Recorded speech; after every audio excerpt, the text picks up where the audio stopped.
Good evening. I'm going to call the Carson City Airport Authority meeting of Wednesday, February 19th, 2020 to order.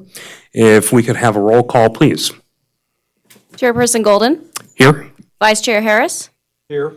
Treasurer Rogers. Here. Member Barrett. Here. Member Hamilton. Here. Member Police. Here.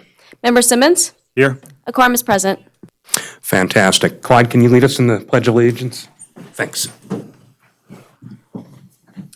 I pledge allegiance to the flag of the United States of America and to the republic for which it stands, one nation, under God, indivisible, with liberty and justice for all.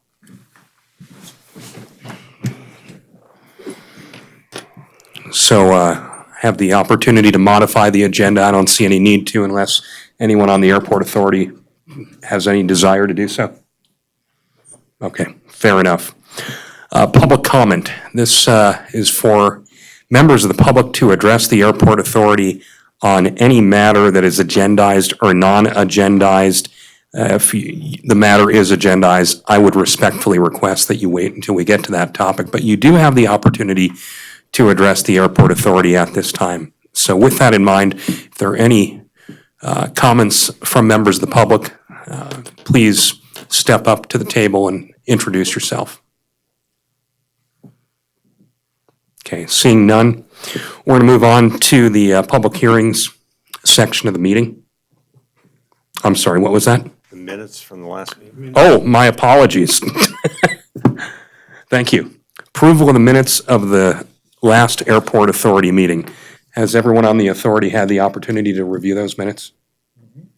Okay. Can I see a motion to approve or disapprove?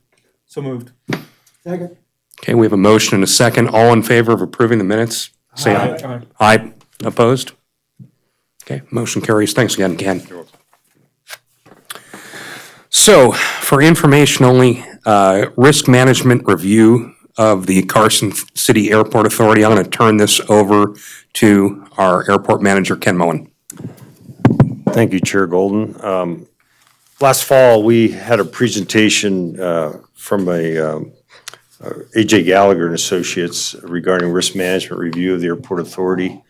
And at the end of that, the Airport Authority Board asked me to meet with the city folks to discuss risk management and a review of how they conduct their process. And I met with Cecilia Meyer, who is the risk manager for the city of Carson City. And we found out that we had something in common. We share the brokerage firm of USI Insurance as a broker, and we use them for our aviation liability insurance. And she suggested that the city was not in a position to go out to the Airport Authority, review records, make a review of airport operations, and determine what risk management we might look at. So she did suggest that I follow up with Brandon Lewis, who is the Vice President of Commercial and Property and Casualty for USI Insurance. So Brandon and I have met at least 3 times since last fall and Brandon conducted a comprehensive review of everything from our lease agreements to some of our FBO agreements and also our processes and practices on the airport, everything from airport access control to permitting and that sort of issue. And so what I asked Brandon to do was to come today to make a presentation to the board briefly just about what the process was and some of the issues that we discussed. And at a future date, perhaps as we move through the budgeting process, this will get more dialogue when we talk about our exposures and our perhaps future types of insurance coverage. So with that, I'd like to introduce Brandon Lewis.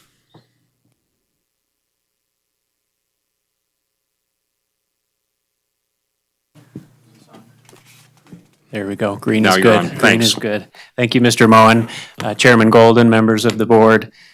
For the record, Brandon Lewis with USI Insurance Services. We do have the privilege of serving both the Airport Authority and Carson City risk and insurance needs, and thank you for letting me be here today. As Mr. Moen mentioned, he asked us to help assist in a review of the airport's current risk exposures, contractual risk exposures, and insurance coverage.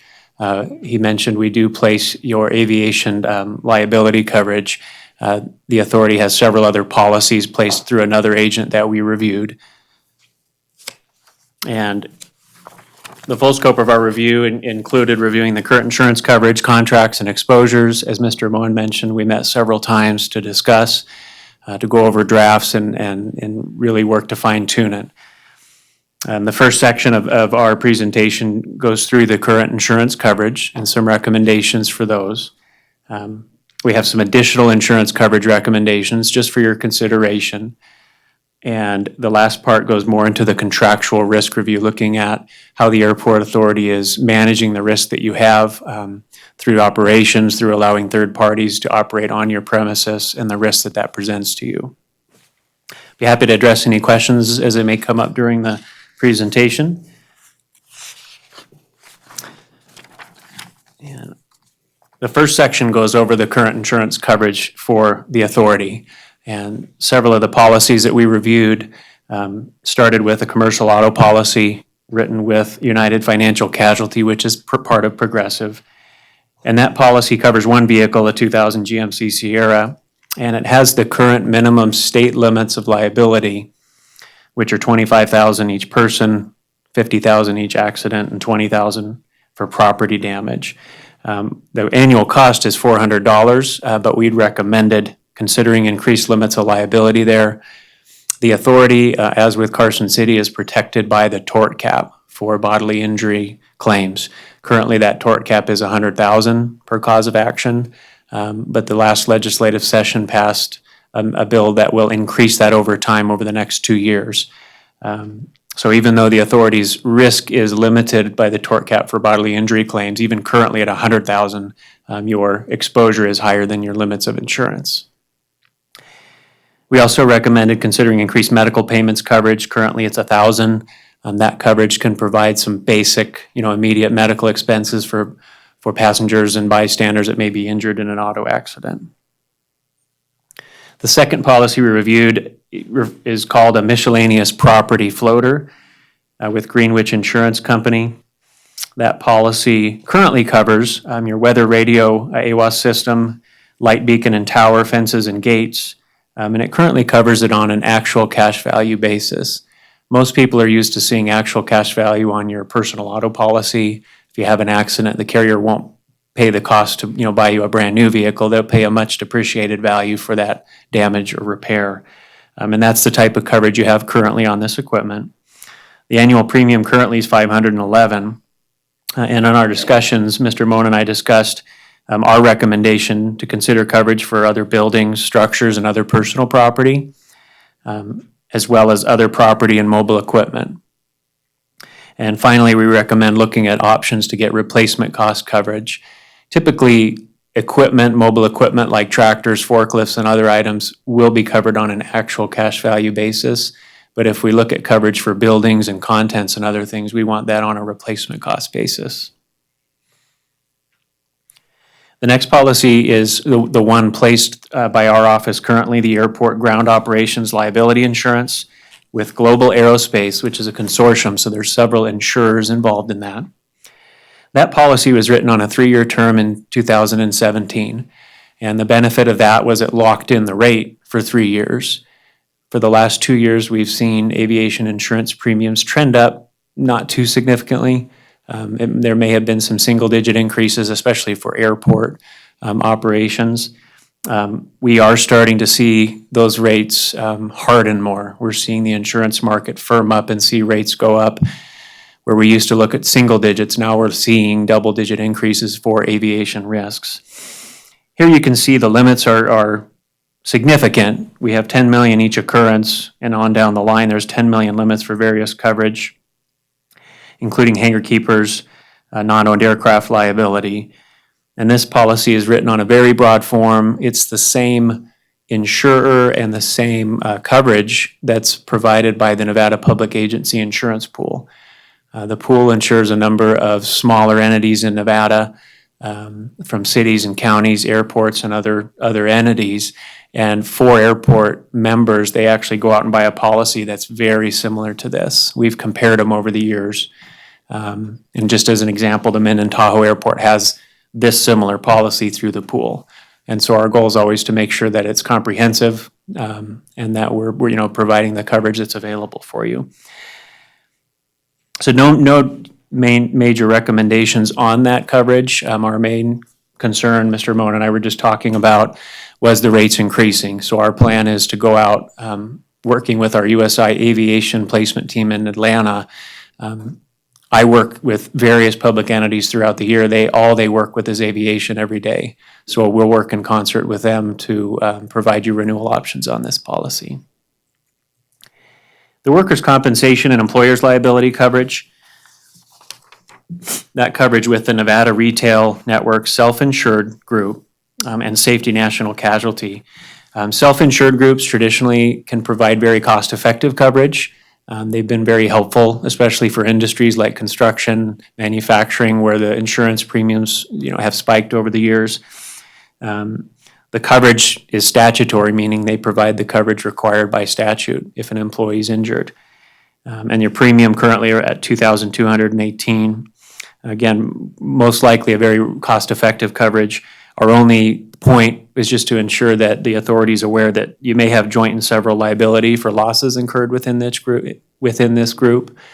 We recommend reviewing that agreement with the self-insured group and just understanding your risk in that regard.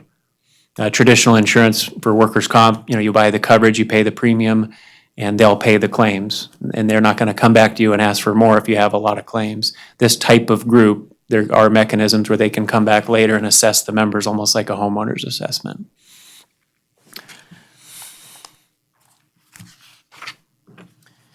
The last item we reviewed was a public official bond for Treasurer Rogers. My apologies, there's a misspelling on your first name, sir. Apologize for that. And that bond currently written from August 2019 through 2020 with a bond amount of $10,000. And typically, the bond only needs to be placed for the limit required by statute. So we're not, need to increase that limit. What we usually recommend for our clients, and it's part of our additional coverage recommendations below, is crime insurance in general that can provide higher coverage for crime, fidelity, and what we call faithful performance of duty. Public officials can be set to a higher standard, and faithful performance of duty is a crime coverage that's meant to mirror a bond. That if a public official doesn't faithfully perform their duties and there's a financial loss as a result of that, the bond and the crime coverage with that coverage can address it. And the only example I found, honestly, is in a textbook, and it was of a city or a county treasurer putting funds into a non-interest bearing account. And 10 years later, folks come back and say, we should have earned this money. It's not a crime loss. It's not a fidelity issue, but it's more of faithfully performing their duties. Any questions on the current coverage or recommendations? I was going to ask if we could have that opportunity right now. So why don't we start down there? Paul, do you have any questions or comments? I guess one of my questions is being kind of new to this, with property floater or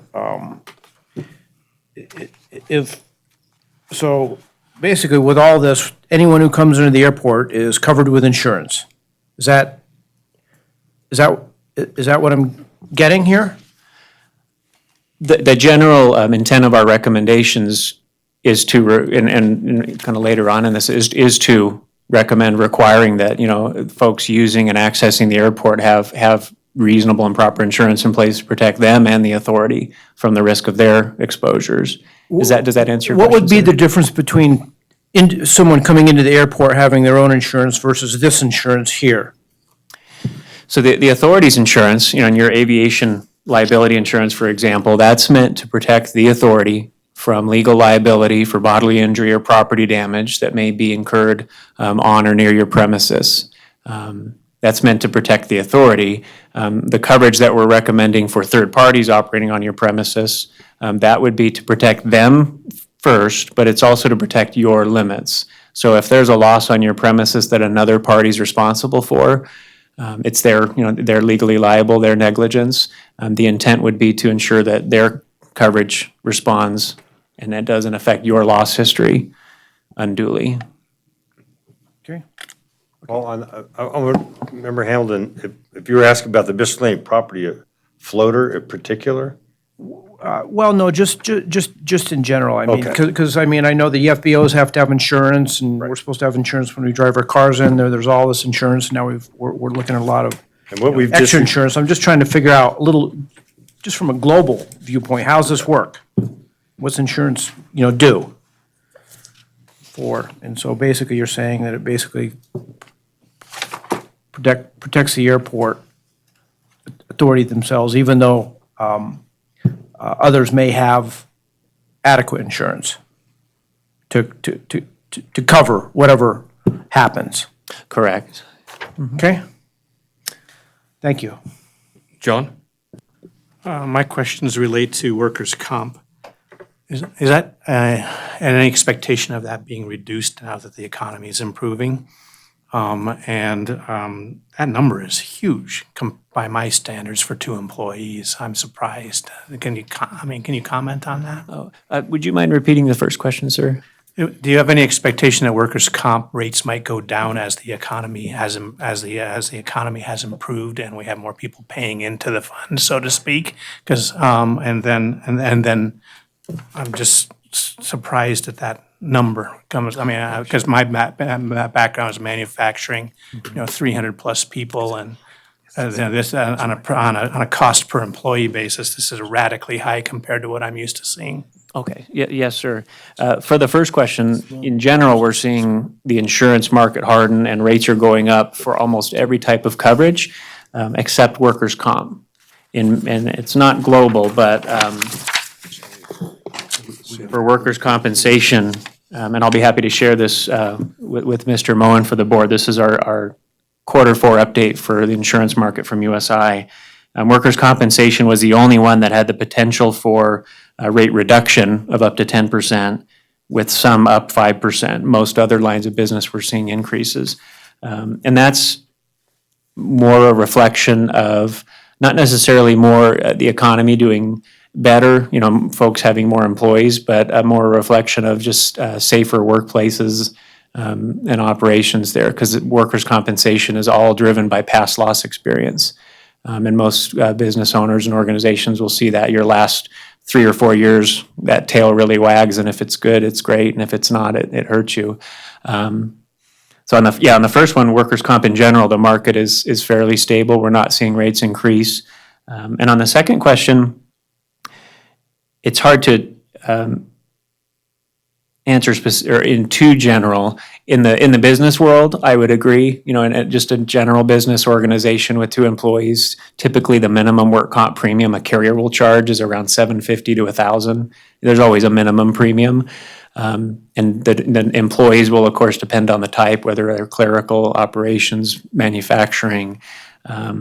What we've done in working with Mr. Moen, since we don't place that policy, we have requested an estimate from a workers' comp carrier just to see what it would be. No obligation, just to find out. So when we obtain that, we'll provide it to Mr. Moen and be happy to look at it with you then.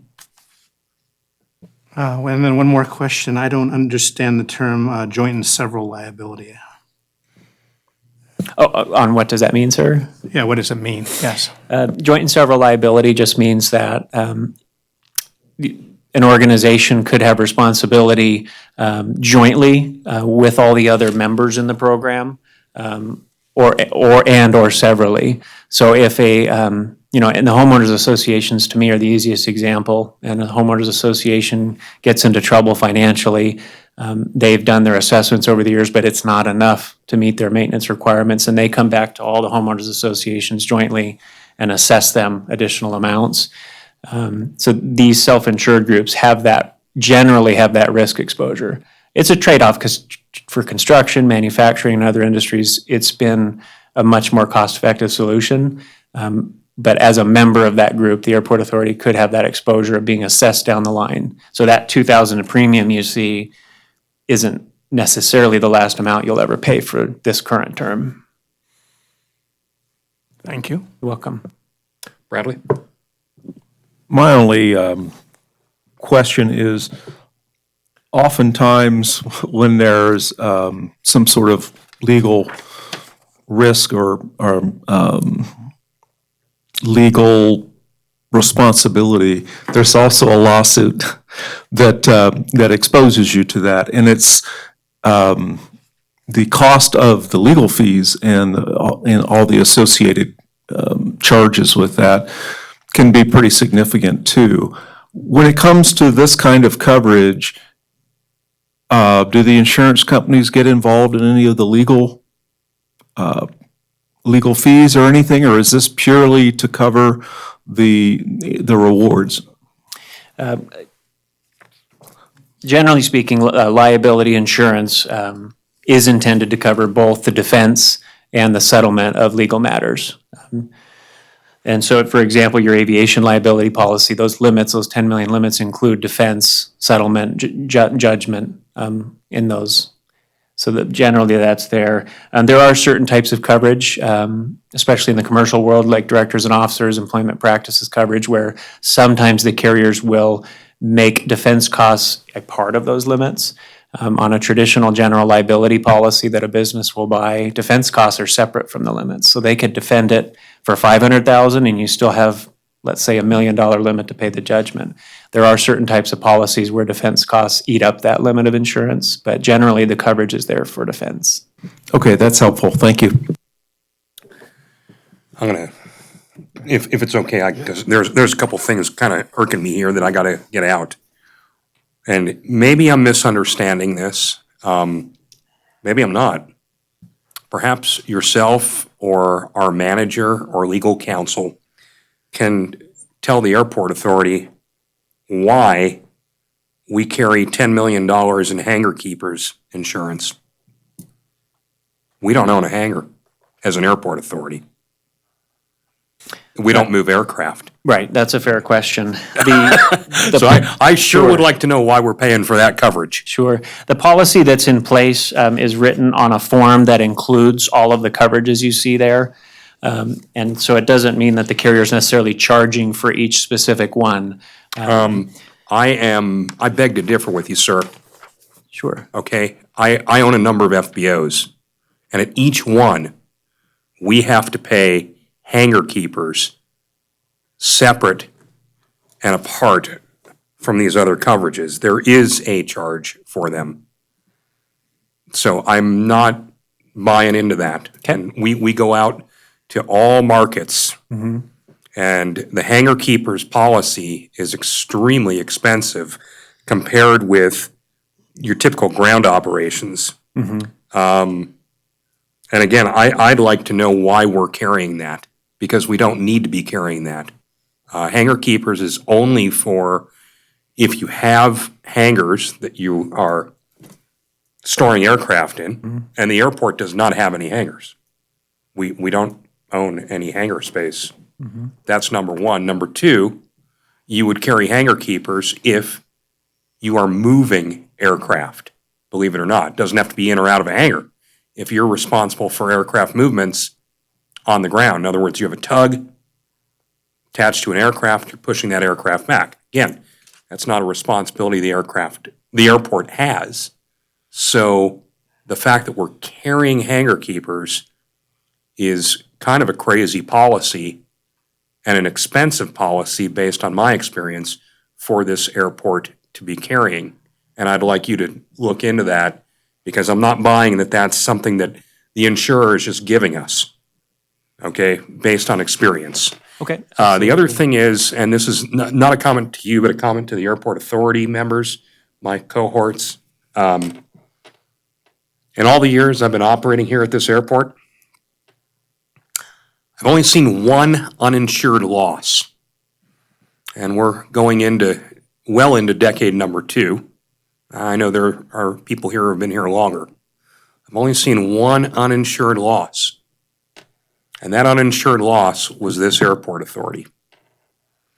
So I appreciate the review, but at the same time, we want to make sure that we have coverage in place so that the airport authority doesn't have an uninsured loss. I'm not concerned about the businesses or tenants on the airport. They have other reasons and means to insure. When I look at the history, though, it's been one uninsured loss, and it's been Carson City Airport Authority as the one who took the loss. So are you familiar with that loss? I believe so, sir. Is that the tractor? Yes, sir. Yes. And that we reviewed the policy that would provide coverage for that, but that policy is not placed by our agency. But that's definitely part of why we're recommending. Why isn't it placed by your agency? Prior to working with Mr. Moen, we were not asked to place that. A separate agency placed that policy. Okay. So we went ahead and reviewed all the coverage the authority has in place currently, even though our office only places the airport aviation policy currently. And I guess I'm beating a dead horse here, but I want to make sure, are we covered for such a loss on property and equipment in the future? Do we have that coverage? Currently not to my knowledge, but that's definitely part of our discussions and recommendations to broaden that coverage. Tractor's covered. Thank you. When we bought the tractor here in the fall, we Okay. insured it through the Greenwich Insurance Company. When Mr. Lewis began this review, that wasn't an issue at that time. When we leased the tractor was covered through the lease agreement with Smith Valley Garage. Okay, fair. And to your point, that was one of the reasons that we conducted the risk management review in the first place. I just want to make sure, I hate to ask the question like 20 times, but I got to know that we have that coverage. Right, and the aviation ground operations insurance was first put in place in 2017. So that was a 3-year policy. So that's a policy that is coming up for review here by the end of June, I believe. That's correct. Is when it'll expire. Well, I'm letting you know there is just zero reason for this airport to be carrying hangar keepers insurance. It's not a line that we have exposure with. Unless someone can tell me otherwise, I don't see how the airport would have that kind of exposure. Yes, sir. I'll be happy to check with the underwriter, and we can ask him for a current breakout of what the premium charges are for, and I'll provide that to Mr. Moen to help address your question. Yeah, and if that carrier doesn't want to, bifurcate that, break it out, go to another. Absolutely. Every carrier that I've ever dealt with for our business, they break out that hangar keepers, and it is a big number. That's a big, big number. So, I'll be happy to look into that for you and Thank you. report back. Claude? So I'm more looking for some education and understanding here. The hangar keepers, for example, since carry that dialogue forward. What if the FBO or a hangar owner or a pilot that lands here or a vehicle that comes on the property is uninsured or underinsured? How does that then impact the airport authority? Do we have responsibility to cover in the event that somebody's undercovered or not covered? From an insurance standpoint, if an operator or someone operating on your premises, is liable for injury or damage, and there's a lawsuit or a claim and they don't have adequate or any coverage, from an insurance standpoint, that's definitely why we have the aviation coverage in place. You've got the liability coverage. If you're dragged into the lawsuit, you'll most likely be named in it to start with. And that's there to address that. If the other party doesn't have significant limits or enough, the coverage is there to protect the authority financially. From a legal standpoint, I defer, in terms of that aspect. From on the insurance side, that's why we have the coverage. Then I would add to that, perhaps maybe Ken, how do we assure that tenants are adequately insured? Well, that's one of our purposes of having this review and discussing that, is to look at some of those. In the Title 19, there is some requirements on insurance coverage. They don't list particular amounts. Most of those limits and coverages have been listed in the lease agreements. And so the last update, I believe, indicated that the commercial general liability insurance increased to $2 million from $1 million. And so some of our review of the leases, which is next on the list, is to discuss those issues. One of the issues that we've undertaken recently was as far as airport access control is to ensure that people we're issuing a access control card to, that we obtain driver's license and proof of insurance as well. So that's a measure that we've undertaken now to, and those limits are basically what the limit of the state requirement is.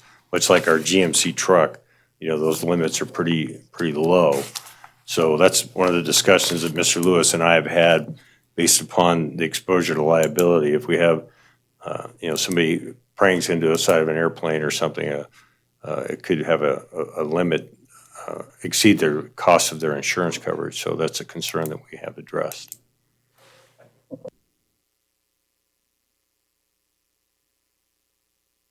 You've said that cost of insurance outside the workman's compensation is going up.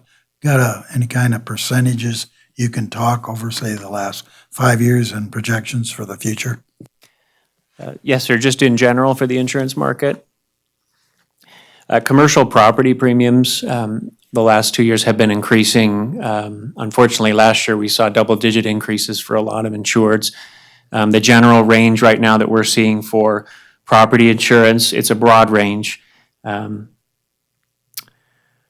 For properties with exposure to catastrophe risks, earthquakes, flood, or high wind, depending on the area of the country, we're seeing anywhere from 25 to 40% rate increases. For poor loss histories, those can be much more significant, over 50% rate increases. Liability insurance has been pretty stable the last few years. Auto rates have been going up for personal and commercial, but general liability and other general liability coverages have been pretty stable. But we're starting to see those trend up. We check with our underwriters each year for our clients to find out what to expect. And on a lot of the public entities we work with on the liability side, they're giving us a broad range of maybe a 5 to 15% rate increase. But on the liability side, we don't expect it to be at the higher end of that. It's not necessarily as justified. On the property side, they've seen just too many significant losses, fires and quakes and hurricanes over the last few years. So liability side, it's more in the range of 5 to 15. Other types of insurance, it varies by coverage. But the property and casualty markets, the property markets where we're seeing it, the most significant potential increases. Thank you. You're welcome. Is that on? Push the button. Okay, there it is. I'm looking at the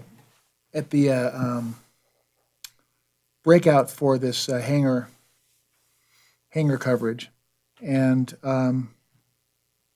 hangar keepers, and it says that there's a $10,000 limit. Is that what it says per hangar keeper and hangar keepers limit for each aircraft and each accident? I see a 10,000 on the left, and then I see 1,000 on the right. I'm sorry, that's what it is. Okay. Oh, yeah, that's correct. 10 million limits. And so the 1,000 on the right represents what? The deductible. Okay. Okay. All right. So we have no idea how much of this premium, this $4,400, is being applied towards hangar keepers. We have no idea. Right? Correct. We'll check and find out and report back through Mr. Moen, so you have that information. For a $10 million coverage. It's not free. No, it's not free, but I'm looking at everything else here and I'm thinking for $4,400 annually, it doesn't seem like that's a lot considering there's $10 million hangar coverage. They must have considered the fact we don't have hangars. That's probably part of it. It's probably what it is. Okay.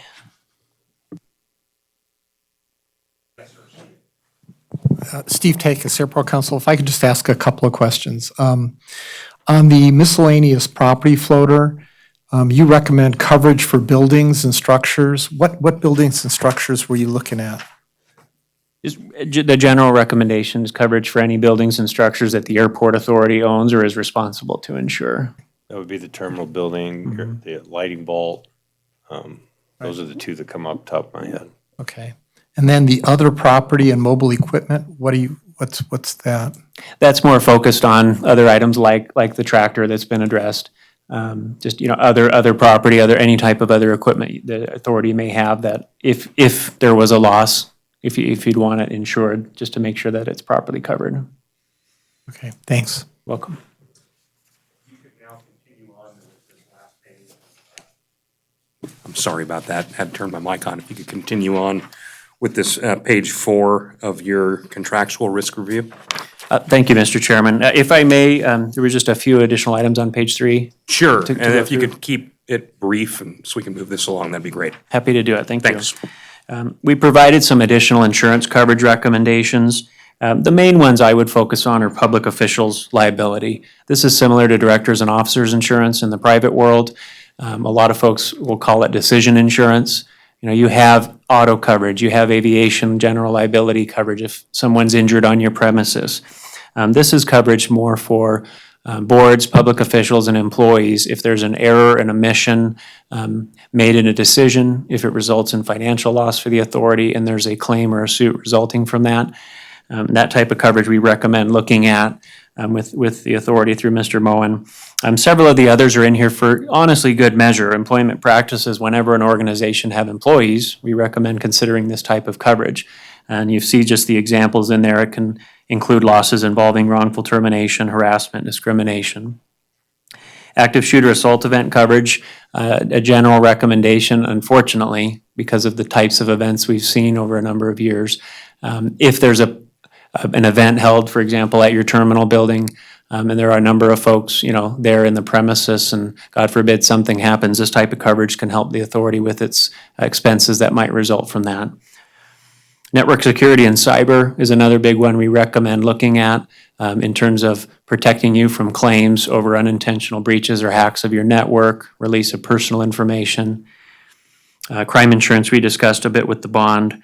And then excess liability limits is just a general recommendation, and we'll do that this year just to review the limits you're purchasing versus the cost, to just ensure that you're comfortable with that.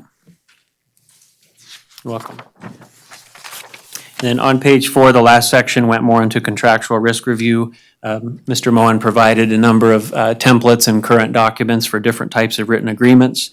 I reviewed the agreements and the insurance requirements, discussing it with Mr. Moen, review it against Title 19, and made a number of recommendations. And the general recommendation, of course, is, you know, for folks operating on your premises, having access to your premise, to ensure that they have reasonable and adequate insurance coverage to protect them and the authority in the event of a claim. There's a number of sections in the contract where we'll not only recommend requiring general or aviation liability, but that the authority be an additional insured on their policy.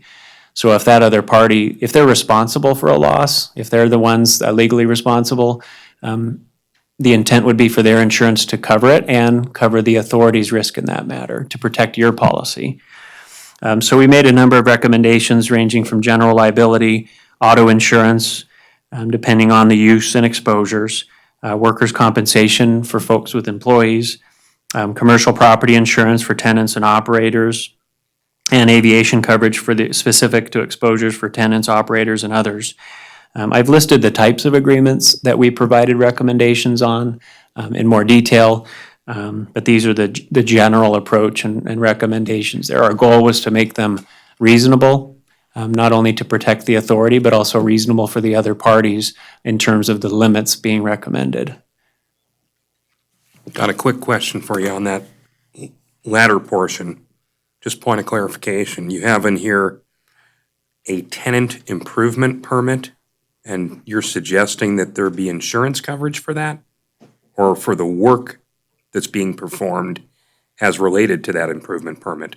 Could you help us understand? Yes, sir. The tenant improvement permit, that includes recommendations, you know, for coverage if the tenant's having an improvement operations done. That one's more specific to requiring the contractor that they're hiring to have adequate liability coverage to protect them, the tenant, and the authority.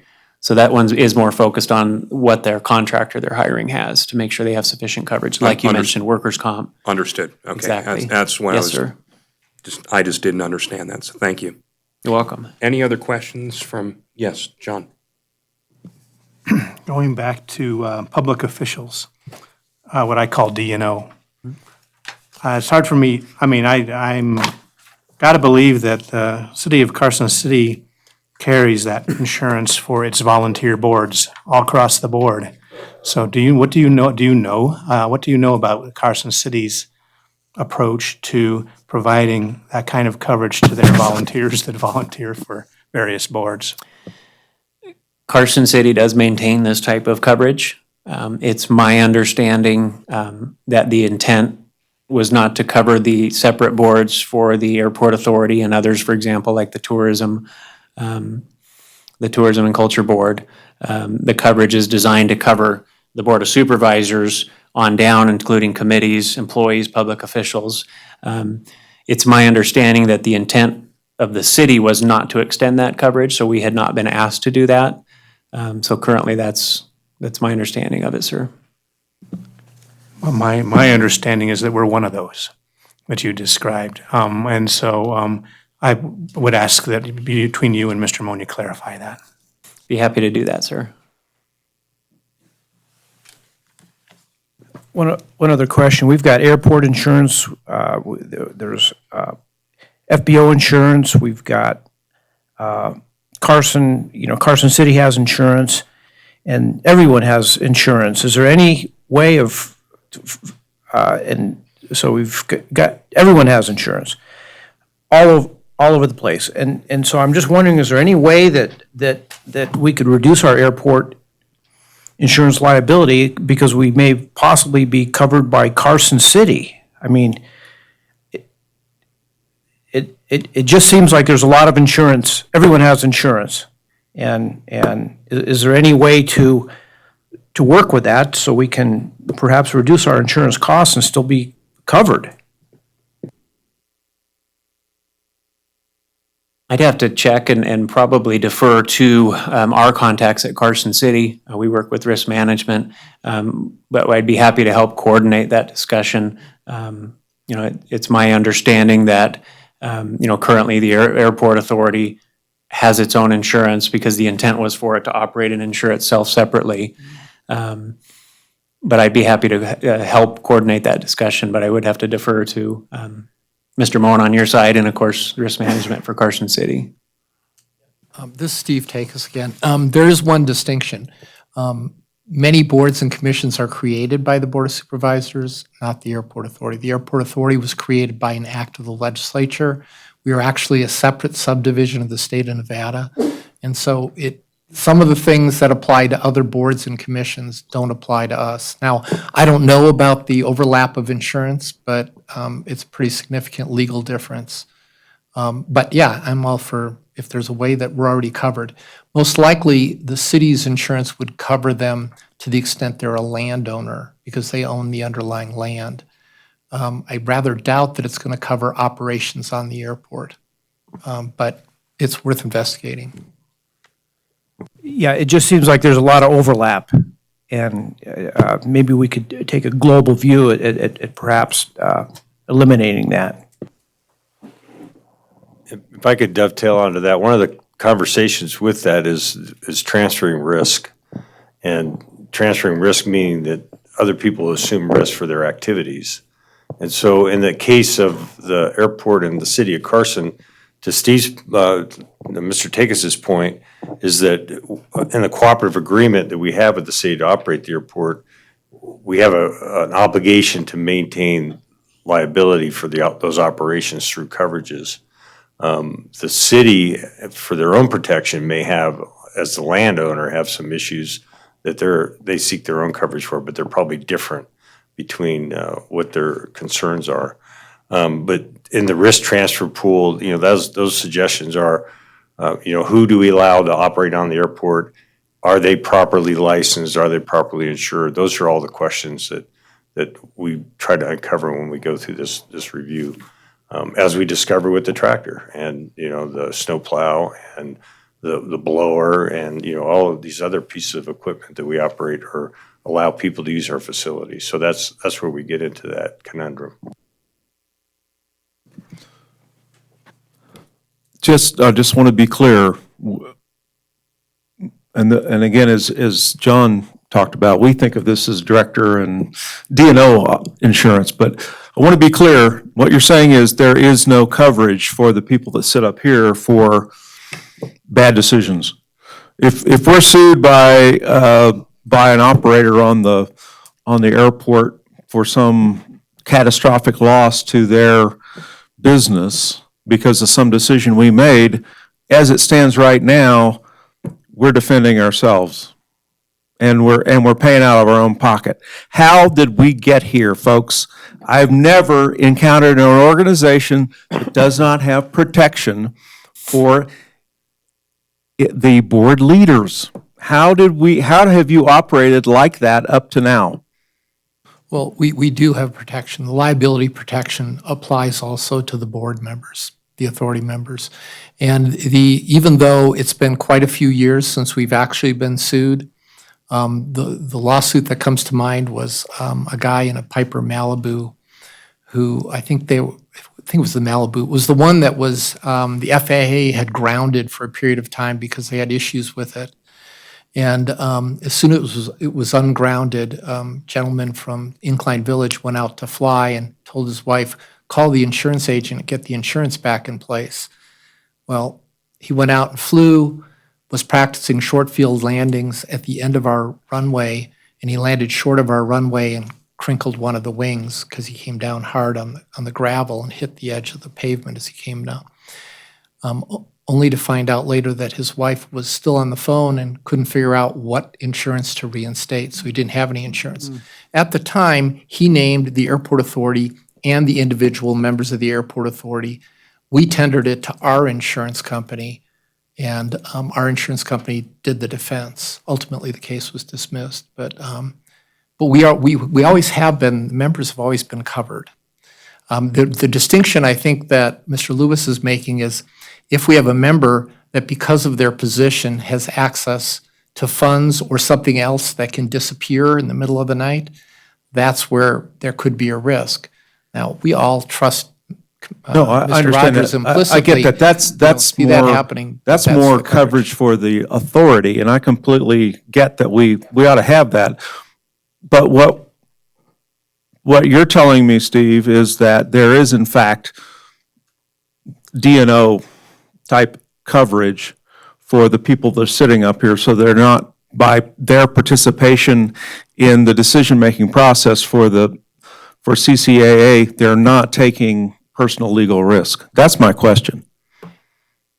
Generally speaking, that's correct. As long as you comply with the open meeting law and vote on things in public and it's a majority vote, you're pretty well protected. And that's probably why we don't see those lawsuits very often. I mean, we don't see them in Carson City at all, and we don't see them across the board. Now, Mr. Lewis is in the insurance business. He's probably going to see a lot more of that than someone like me would see.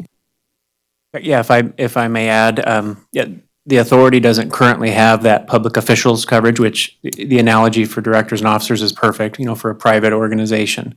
Our office currently doesn't place that, and that's one of our main recommendation is to put that into place to protect the board. As Mr. Takis mentioned, your liability coverage would respond if there's a property damage or physical bodily injury claim, but public officials coverage is designed for more financial losses to protect the board over decisions that are made. It is hard. I have to say, it is hard, even though it's like directors and officers liability insurance. The most frequent claims I see in that area, just in reading legal materials, is an officer or director who steals an opportunity from the company. And it's hard to imagine a scenario where that happens for the airport authority. And so some of those very common complaints that you might see D&O insurance really step in to protect, they're not a good fit for a public body like this. Now, that doesn't mean there can't be some kind of claims. There certainly can be, as Mr. Lewis says. But I think, as with all insurance, you have to step back and say, okay, how realistic is this claim against our operation and our types of liabilities? And in some cases with public bodies, there are greater liabilities. In some instances, there's less, but you just have to be very thoughtful as how you apply them. Frankly, the D&O insurance, I'm having a hard time seeing that. I'm not seeing those kinds of liabilities in my 25 plus years with the airport. I've seen a lot of airport board members come and go, and I have a hard time imagining that scenario. But, maybe that's something we can talk about. The biggest concern I have is that someone attempt to parse the duties and the self-interest from CCAA, sues people individually as well as the board itself for some sort of loss, whether it's the interpretation of a lease, or it's some impact on their business, or it's because they didn't get to do business here, or whatever it is. You know, it isn't unusual to name the board and then to name the individuals, so that you can begin to separate the interests, okay? And basically try to get somebody to testify against somebody else, you know? And attorneys are expensive. And just, you know, from the standpoint, as I sit here and I think about my own situation, I don't want to have to pay attorney's fees for work that I'm doing for CCAA. That's where I would like to see. I don't expect that there'll be a lot of financial liability. I mean, I don't see that.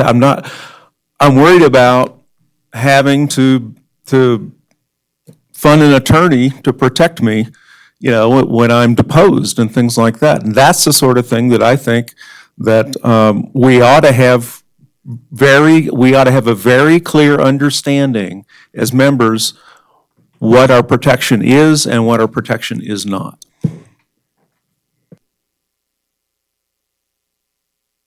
Mr. Takis, I think you could probably find some verbiage somewhere in the Carson City's coverage or in our policies that at least kind of outline how we would be.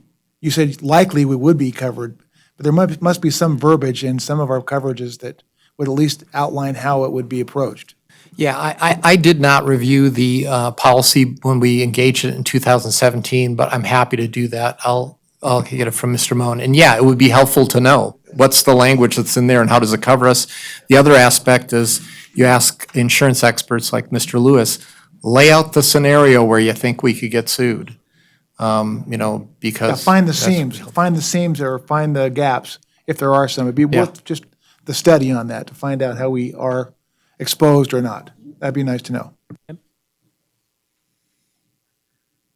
Okay, thank you very much for your presentation. You're very welcome. At this time, I'd like to open it up to the public, any members of the public who have any comments. We're not taking any action, it's just a discussion item. It was just for us to hear from the insurance agent. But any members of the public who care to opine on this matter, please approach us, introduce yourself, and speak your piece. Okay. Seeing none, thank you so much for your time. This is not an action item. We're not taking any action. It was just purely for discussion. Unless anybody has any further comments, we're going to move on to the next agenda item. Okay, fair enough. Let's go on to, and this is, to me, seems like a no-brainer. Discussion and possible action, approve the forward lot line adjustment at Tri-Motor leasehold to Carson City Board of Supervisors. Ken? Thank you, Chair Golden. You may recall in the past that Mr. Thurman Buzz Elliott made a plea to the Airport Authority through public comment about expanding the apron area for lot number 35, which is at the north end of Taxiway Bravo. And the direction of the board at that time was to circle back with the airport manager and discuss this. Well, this discussion has been going on for several months, included a survey of the area to the south of the property line. And there was a discussion with the leaseholder to the south of that area. That's the Sierra Mountain Air Park North, lot number 37. And there's an area between those two property lines that it was owned by the city, and in order to expand the apron to the south to match a similar project to the lot to the east of Tri-Motor LLC. And that space is approximately, after the survey, determined to be about 9,287 square feet. There was coordination with the adjacent lot holder about that, and actually, there's about a 4-foot line of property that they're going to exchange in that whole discussion. And so there'll be a lease amendment to both leases, but the first priority move is to go to the city and ask for permission for them to look at a lot line adjustment. We did a similar action previously with Sierra Mountain, Mountain View Community Association, where we added the riser buildings into their leasehold. And so this is a similar action as well. It's not something that we seek other than to ask the board of supervisors to approve the planning committee or the city planning department to look at that, and they approve it. Once they make that approval, we go back, we make a lease amendment, and we execute the lease amendments with the two parties as well as the airport authority. So the ask is to move this up to the next stage from the airport authority, if they to have the city board of supervisors make that approval and grant that request. And that's all I have. Okay. Is the applicant here this evening? Mr. Thurman represents Seibold, John Seibold, who is the leaseholder through Tri-Motor LLC. Okay. Anything you want to add to the discussion? Like I said, it seems like a no-brainer to me. It really is, and John Mays, the lessee of Lot 37, has agreed to give us 4 feet, which will allow us to put in a French drain to take care of water that may be running off the new concrete ramp that we want to put in. Mm-hmm. And that will be maintained by the lessee and of 35B, Scott Seibold, Tri-Motor. And that's it. Basically, just need to go through the planning commission now and get permits, pour concrete. Any feedback from members of the authority? Like I said, Steve, do you have any comments? Only that once the city approves it, it should come back before the airport authority with an amendment to the lease, a recorded document, so that the tenant and the airport both have a record of where the new lot line is. Mm-hmm. There's a little bit of a chicken and egg issue. In Sierra Skyway, they came to us and we did the lease first, and then it went to the city. And the risk is always it gets to the city and they tweak it, the planning department or someone else has some tweak to it, and then we're doing it twice. In this instance, I think it's worthy to try it this way, which is send it to the city first, get their version of it and get it approved there, and then the authority should also approve a lease amendment that documents it. I move to approve airport staff to submit Tri-Motor LLC lease line lot adjustment request to the Carson City Board of Supervisors for approval. Before we get a second, any other public comment on the matter? Okay. Anyone wish to second this? Second. Okay. Was that you, Clyde? No. Oh, John. Okay. So fast, I didn't know who did it. We have a motion and a second. All in favor? Aye. Opposed? Okay. Thank you, sir. Thank you, gentlemen. Any members of the airport authority need to take a break or no? You want to keep going? Okay. Fair. Let's move on to item number 3. And this is approval of the scope of work for the runway 927 rehab project and design of snow removal equipment building. Ken? Thank you, Chair Golden. As you know, last November, the Airport Authority approved a consulting agreement with both Kaufman Associates for airport planning and Armstrong Consultants for airport engineering. And as part of that agreement, we, in order to step through the approval process with the FAA, they scoped out one of our projects, which was proposed, which was the fence replacement project that's on schedule for this year. And After that project was, the engineer's estimate went to an independent fee estimate, and we ended up signing an agreement, and that was a 5-year agreement for a consulting agreement with the airport authority.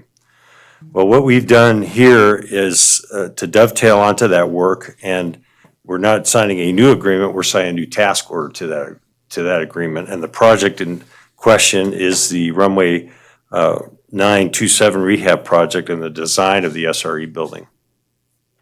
As you may recall, last year we did all the taxiways at the airport for crack fill and fog seal and restripe. And so this year, we're trying to get all the pavements on a schedule that includes a routine maintenance program where every 3 to 5 years that we get a grant to go out there and continue to do that work. Well, the runway has not had a rehab in about, I think, since 2012 when it was completed. And so we thought it was imperative to move this up on the airport improvement program list. And so we did that last year, and now this has come up. As you know, the fence project didn't get originally scheduled, and so the airport district office is allowing us to dovetail these two programs together. And so what we're looking for in the future projects will be not just the design of the SRE building, but the actual construction, and then the acquisition of a new snow removal equipment. So the Armstrong Consultants has submitted a design estimate for those two projects, including we already have the environmental work done on the Runway 9 project. Also that's going to be another component of the rehab project is going to be replacing some signage on the north side of the airport that was identified in our airport inspection.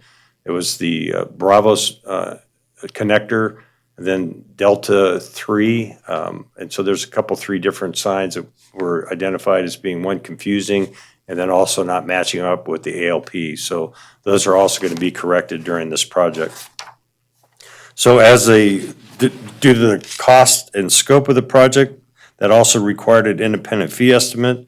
We contracted again with a company called Rudin Associates, who reviewed the consultant's fee proposal and found that the consultant was actually lower than the estimate provided by the independent consultant for the program. So what we're asking for the airport authority to do today is to approve the task order.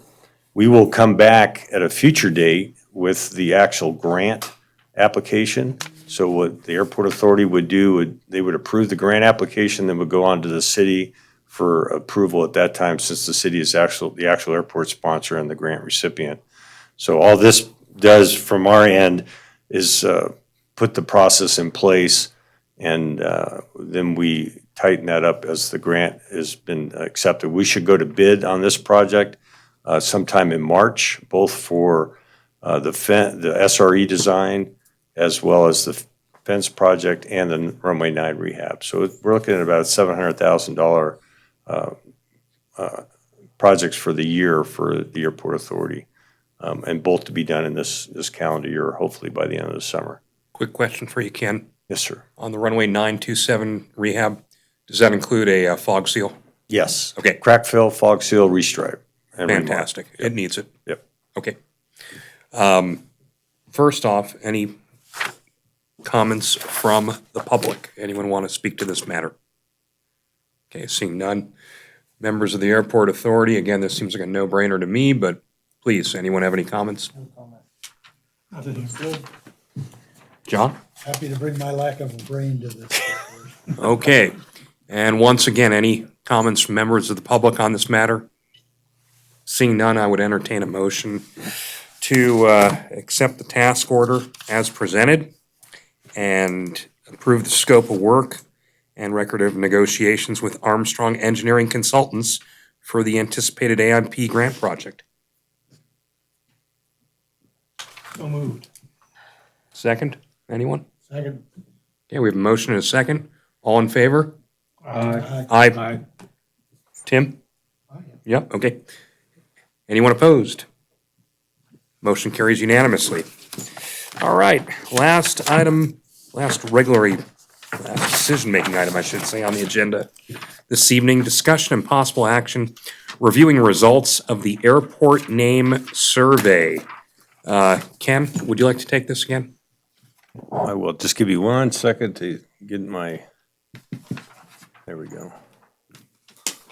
Get my visual aid up with the, in sync with our discussion. This goes back to our strategic plan and our workshop. And during that strategic planning workshop, and once we defined our airport initiatives and our strategic goals, one of the discussion points that was identified under supporting economic activity in the region was the identification of Carson City Airport with Lake Tahoe. During that workshop, Member Hamilton presented a detailed amount of information concerning the identification of Lake Tahoe to outdoor activity and the growth and popularity of outdoor activity, whether mountaineering, lakes, and hiking and that sort of stuff. And one of these, in his business, he's identified is the importance of Lake Tahoe to his personal business and how he has tied that into the location of Carson City Airport and his desire for increased tourism based upon that. So as part of that process, we decided as an organization that we would go out to stakeholders in the community, both on the airport and in the city, the tourism bureaus, and survey them on that question. So what we did is we narrowed the survey down specifically. We weren't opening this up for a naming contest. That wasn't the objective. But the objective was, as you can see in your packet, there is a specific 5 survey questions, and we sent it out to 481 people, and we got a response rate of around 250. So it was actually pretty high. I mean, above 50%. I think in the survey world, most people would be really content with a level of response like that. We had 245. And so question one we asked is, do you think the name Carson Airport, which is the official name of the airport, clearly defines where the airport is located? And very close, but the respondents, 48.5 to 43, said that they felt it did, and then there were about just under 9% that did not feel that it was identify where the airport was located. The question 2 was, do you think changing the name of the airport to Carson City Airport more clearly defines it? And that response rate was much higher. It went up to 72%, thought that added clarity to the location geographically of the Carson City Airport. The third question was, do you think changing the airport name to Carson City Lake Tahoe Airport would bring more tourism to Carson City and clearly defines where the airport is located in the United States and is preferable to Carson Airport or Carson City Airport?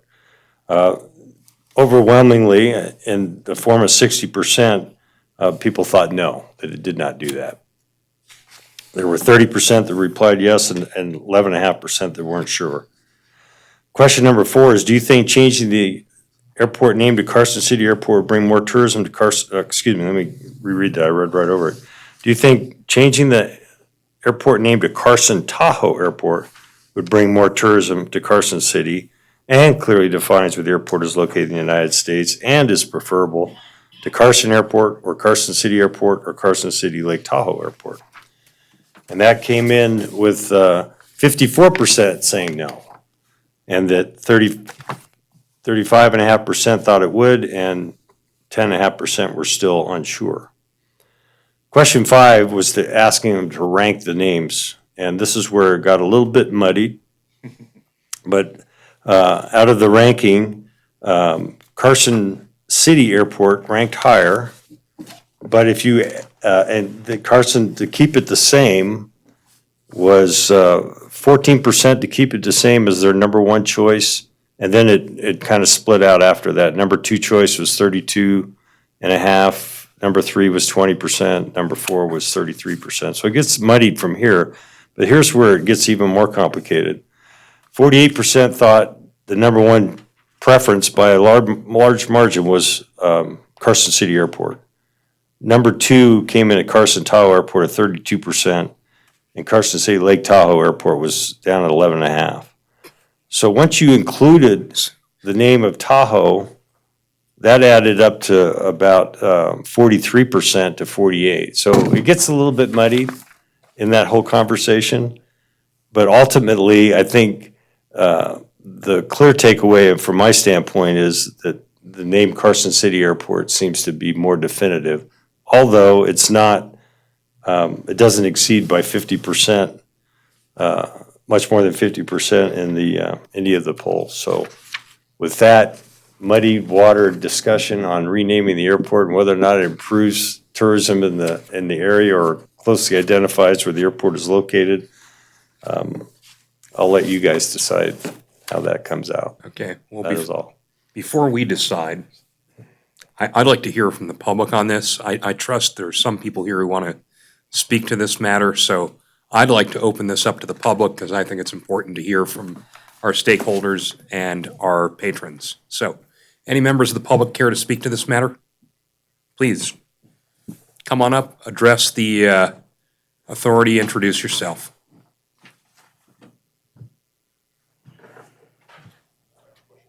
Please. Jess Edwards, in the interest of being safe as a pilot, because I'm sure the survey wasn't given to just the pilots. When you come in, Carson Airport, it's not Carson Tahoe, it's not Minden Tahoe, it's not Reno Tahoe. You start throwing that in there, that's not safe. So are we trying to advertise or are we trying to be safe? Thank you. Anybody else? Any comments on this particular topic? Come on up. Okay, seeing none. Paul, do you have any comments on this? Well, first of all, as far as safety, when people come into Minden, Tahoe Airport, they probably 95% of the time they say Minden. They don't say Tahoe. When they come into Truckee, they say, no, I'm telling you, I fly at this airport probably more than anybody else. I fly down to Minden all the time. I know what people say on the radio. It's not very often that anyone says Minden Tahoe, okay? And that is a fact. I mean, you can listen on the radio. And so as far as a safety aspect, I don't think that is relevant. The other thing is too is if one of the things that, as far as on, I guess we need to realize is that it's already Carson City Airport. Now, everyone look at the top of their agenda items. Carson City Airport Authority for the Carson City. Yeah. Okay. Let me interrupt you for a moment, Paul, if you wouldn't mind, because It's already Carson City Airport. I think the public needs to hear something, and, well, two things. Number one, you had raised your hand, sir. You'll get another opportunity after we discuss this, okay? Not shutting you out. The reason, there's two reasons this is on the agenda, but one reason is something Paul just pointed out. And when you listen to the AWAS, what does it say? Carson City Airport, automated weather observation, right? Am I correct? Yeah. Yeah. And for the 25 years I've been flying in and out of here, I always thought it was Carson City Airport. Someone asked, what does it say on the chart? And that's where we have a little problem. You see, the airport, according to the FAA, is called Carson Airport. And that's what it says on the chart. And that's how it's referred to in all FAA publications. That's one of the reasons we're having this discussion. So hopefully that clarifies that matter. Didn't want to interrupt, but Yeah. let's keep it salient and to the point. Yeah, it's important we all realize It's Carson City Airport right now. The aeronautical charts say Carson. So, before we go any further, I mean, that needs to be understood, and I've got all kinds of documents here. It's on Ken's card, it's listed on the front of the airport, Carson City Airport. So, it's already the Carson City Airport. But it's not, according to the FAA. Not according to the FAA. That's where we have a bridge we need to cross. So, The other thing is too, is that from my understanding, we're trying to increase our market and attract more people. And Tahoe is one of the greatest landmarks in the United States. It's when you look at the tourism industry. Unfortunately, I don't have all the details, but you've got Disneyland, Napa, and Lake Tahoe. Now, with that kind of a tourist attraction, it would seem if we really want to grow, then we ought to include Tahoe. Now, I've done this in my business already and been very successful at it. That's why I'm probably one of the only flight schools who's survived here over the years and thriving. So those are the thoughts of why we would want to do this.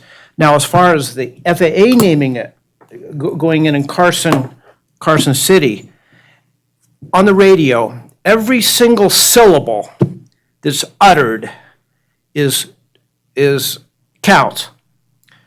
Carson City, there's 4 syllables. Carson, 2 syllables. So, in that respect, I would not be really in favor of putting it on the aeronautical charts as Carson City, because then we're going to have more basic radio chatter, which I would like to avoid. John? I have a barely perceptible dog in the hunt, since I'm not a pilot. Okay.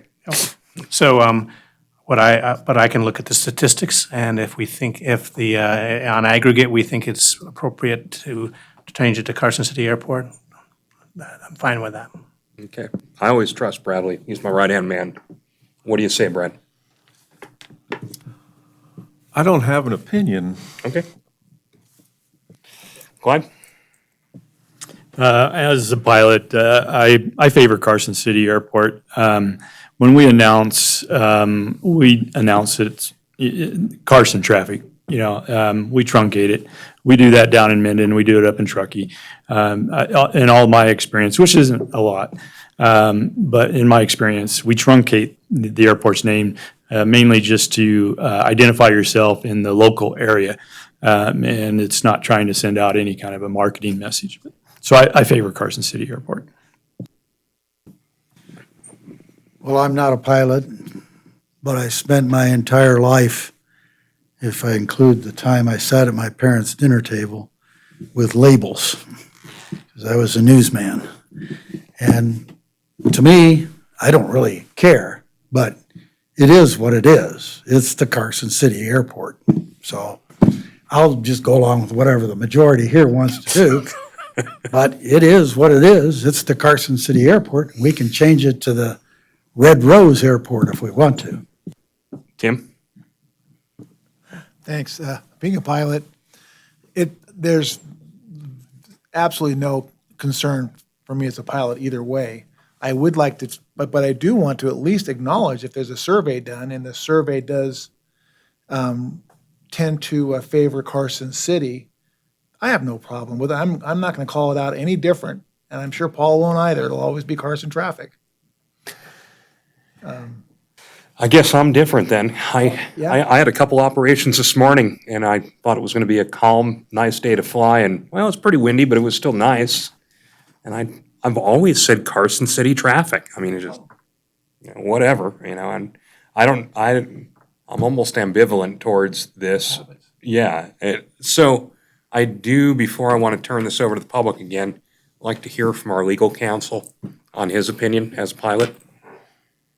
Well, I also use Carson City traffic, and I don't see a problem with that. I'm persuaded by what I think is a very significant response to the survey that Carson City Airport is preferable to Carson Airport. Yeah, I honestly, I don't have a legal opinion to give you on Oh, it. no, Because you wasn't looking you guys for can change it to whatever you want to, as Supervisor Barrett said, you can call it the Red Rose Airport if you want to, but I think it'll probably always be the Carson City Airport to most of us. yeah.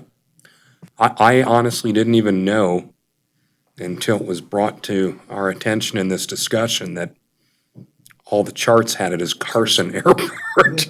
I never even paid attention to that. All the time, 25 plus years of landings and departures, I never paid attention to that. So, members of the public, would you like to address us with, now that you've heard our discussion, Now you got it. it is a real hot button issue, obviously, right? And if you could introduce yourself, please. Turn the mic on. Thanks. My name's Pete Norman. I'm a hangar owner and a pilot here at Carson. And the reason I want to comment on this, I don't have an opinion in either direction. I just want to give you a little history. When I was based at South Lake Tahoe Airport for about 10 years, at the time, this is about the mid-90s, Reno Airport took the name Reno Tahoe International. And at the same time that happened, South Lake Tahoe Airport became Tahoe Valley. And we all joked about it, because all of a sudden, the banjo music was playing. And it was like, we'll leave the light on for you. And at that same time, any commuter traffic that was going into South Lake Tahoe just went away. They closed all the gates there, and the airport was basically shuttered and became only general aviation. And so Reno basically stole the thunder away from South Lake Tahoe, and they never wanted to fly in there because the approaches were different, and the weather was bad, and Reno was a very good facility for them.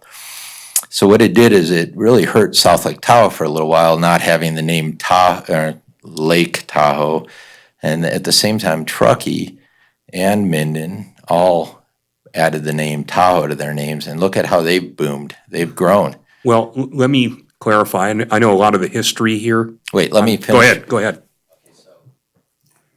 Is that working? Okay. Oh, you can? Okay, good. I didn't want to burn it out.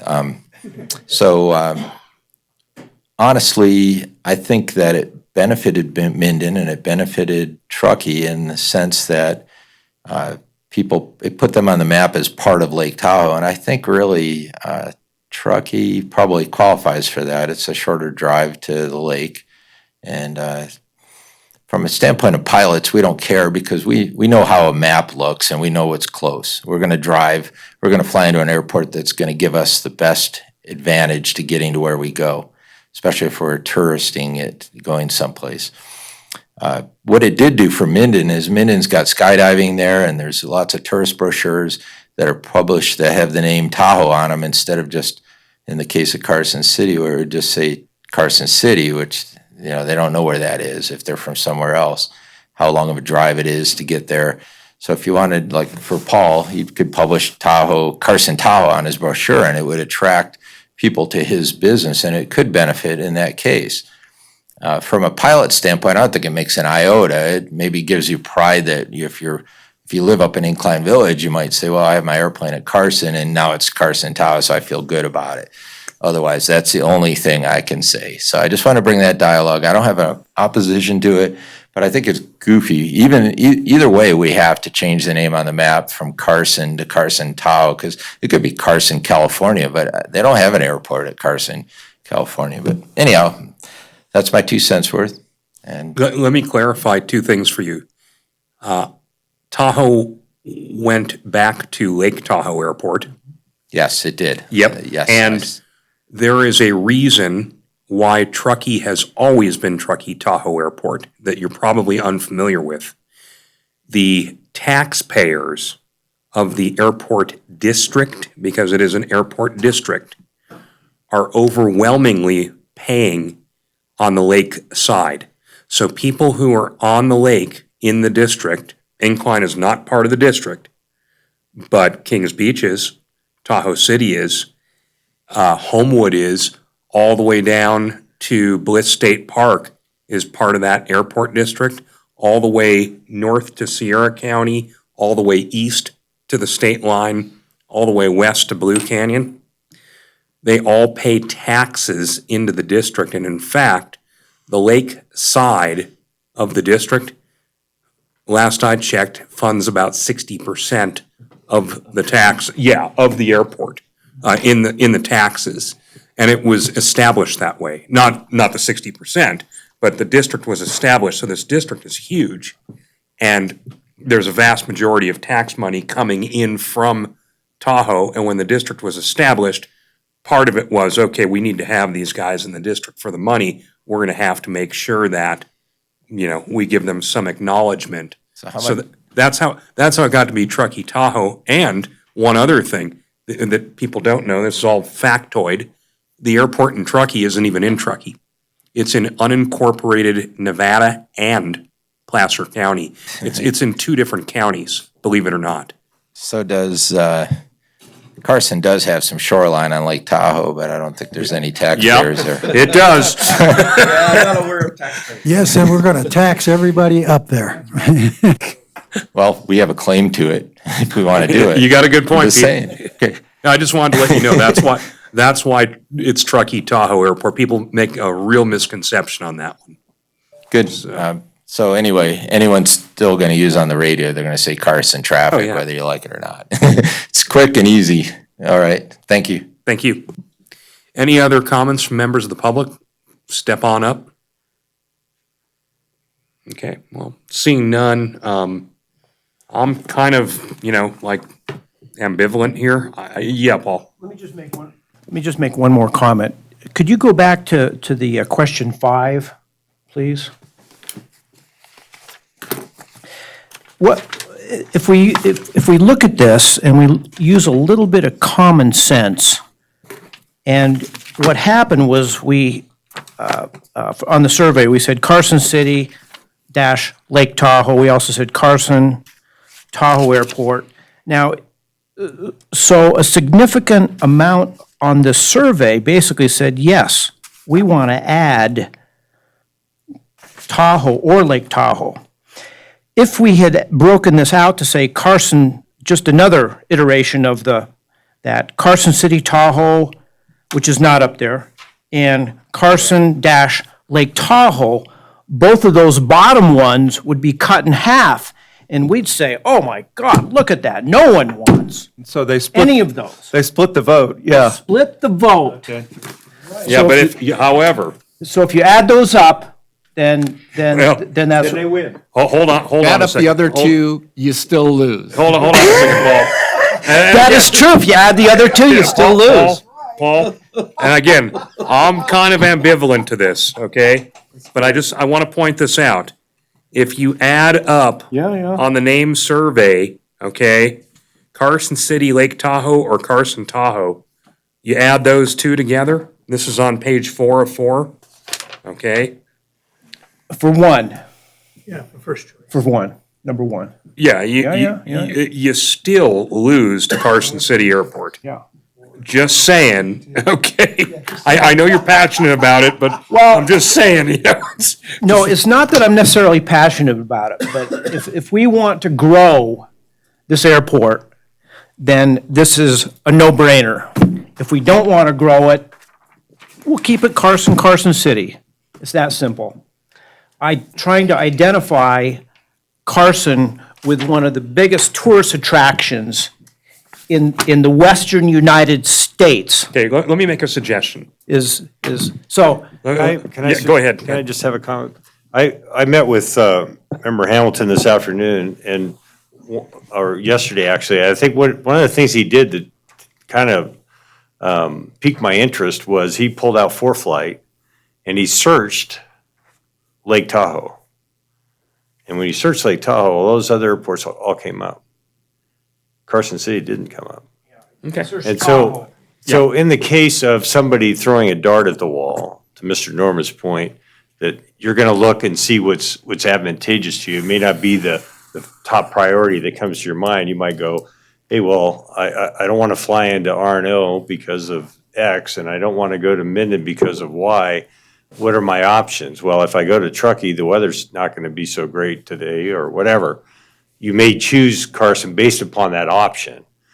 And to the other point of Lake Tahoe being a international destination, people are aware of it, it is an attraction to the marquee piece of the identification of Lake Tahoe as being a crown jewel. There's that photo, and you may have seen it, I don't know if it's hanging in this building or not, with Lake Tahoe that looks like it's in the backyard of the Carson airport. Yeah. And so there's some value in this discussion. And when you do look at the totals of the numbers, the top two come out to 452, and the bottom two come out to 436. Okay. So it's pretty split as far as the discussion is concerned, but there are definitely some pluses and minuses to the whole discussion.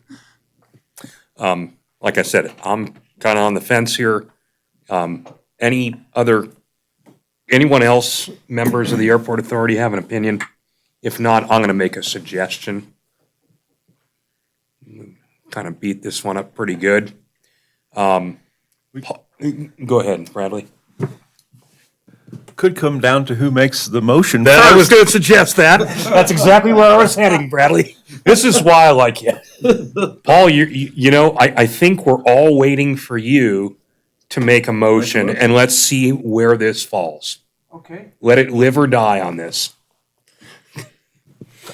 That's where Live or die, yeah, there you go. That's exactly where I was headed. I make a motion that we rename the Carson City Airport to Carson City Tahoe, something that's not listed up there. So we get Carson City and Tahoe. It's not listed up there, and that's my motion. Carson City City Tahoe Airport. What happened to all your syllables? Just kidding you.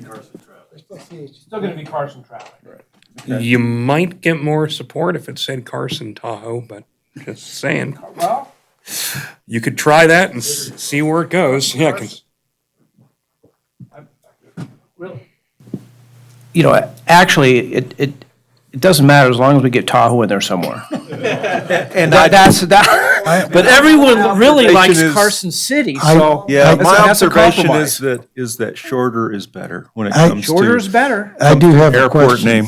yeah, hold on a second. John has a question. Go ahead. Only because I'm the member here who's the liaison to the Board of Supervisors. I don't know the answer, and I'm curious as to whether this has to go onto the board or not. I assume it doesn't, but I don't know. I don't think it would have to go to the Board of Supervisors. I think it could probably stay here. I need to research that. I do want to add one other comment, though. It sounds like the argument that's being made anecdotally by Mr. Norman saying that when you add Tahoe, you get more business, and the argument being made by Member Hamilton is that when you add Tahoe, you get more business. And yet the survey says pretty emphatically, when you look at the difference in numbers and the degree of response, that the people answering questions 3 and 4 said, no, adding Tahoe does not improve tourism. So if you're going to rely on the survey, that's one thing. If you're going to throw the survey aside, then do whatever you want. But I think it's kind of difficult for me to sit here and see that you went through all the work of having the survey, and now the suggestions being made to ignore the results. You're not legally obligated to follow them. I mean, that's my legal advice to you. I just think it would be an odd thing to. Yeah, we're not legally obligated to do anything here either. This is true. You're not legally obligated to take any action. Well, because of my role as city supervisor as well as a member of this board, I think we need to have the answer to the question I asked, only because the city owns the ground under it, so they may want to think they have a dog in the hunt. I don't know, but I don't care either. Anticipating that was an issue, I went ahead and looked at the Chapter 844 of the NRS, which creates the airport authority, thinking, oh, what does that call it? You're ahead of me again, Steve? Yeah, and I thought, well, what does that call it? Well, interestingly, Chapter 844 in the very first section of that thing says, this applies to any airport located in the Carson City area. So it basically doesn't even name the airport. It just says the airport authority shall control any airports in Carson City. So I'm thinking that the Board of Supervisors doesn't need to approve it. However, if you think it affects the dynamics of the city in some way, it'd probably be wise to at least bounce it off the city. I mean, I don't know. It seems to me you can't go wrong naming it, going from Carson to Carson City. I don't see that you get tripped up there. But when you start interjecting other things into it, if it's Carson or Carson City, I think you're safe, really. If you put something else into it, it's probably safer to at least get feedback from the city. I want to elaborate that I did send the survey to the city board of supervisors and the mayor and tourism and et al. So they were included in that. The responses are blind, so there isn't a way to, blind. so it isn't a way to see if they weighed in or where they weighed in. Yeah, we probably split 3-2, but we'll never know. So, Paul, do you want to make a motion? I'll revise my motion to Carson Tahoe. Okay. I make a motion that we change the airport name to Carson Tahoe. Does anybody here care to second that motion? I'll second. That means we're going to have a vote. We're going to vote.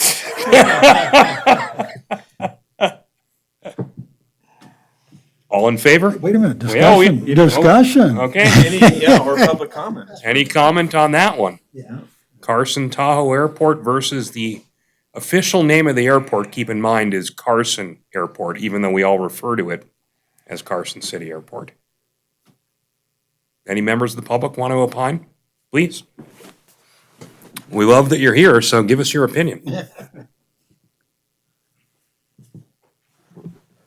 My name is Robert Hilke.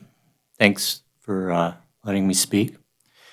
I think that if you guys are thinking about changing the name of the airport to generate more income, people coming in, maybe you ought to have a marketing team do the research to find out if it's really feasible. That's all. Okay, thank you. I think the concept might be what Rob was just saying is if we're thinking of changing the name to get more exposure is the appropriate, avenue here. And I think that is something. And also, again, as I mentioned earlier, the FAA, all the charts refer to it as Carson Airport, strangely and oddly enough. So. Okay. Any other discussion? Yeah, I just wanted to say that I think our flirtation and desire to have night operations here more than we already do is far more involved in whether we're going to do well in economic development. Though I don't say we won't do better with the name Tahoe. I don't know. It's true that Tahoe is a draw, but I'm getting old, so maybe I just don't like change.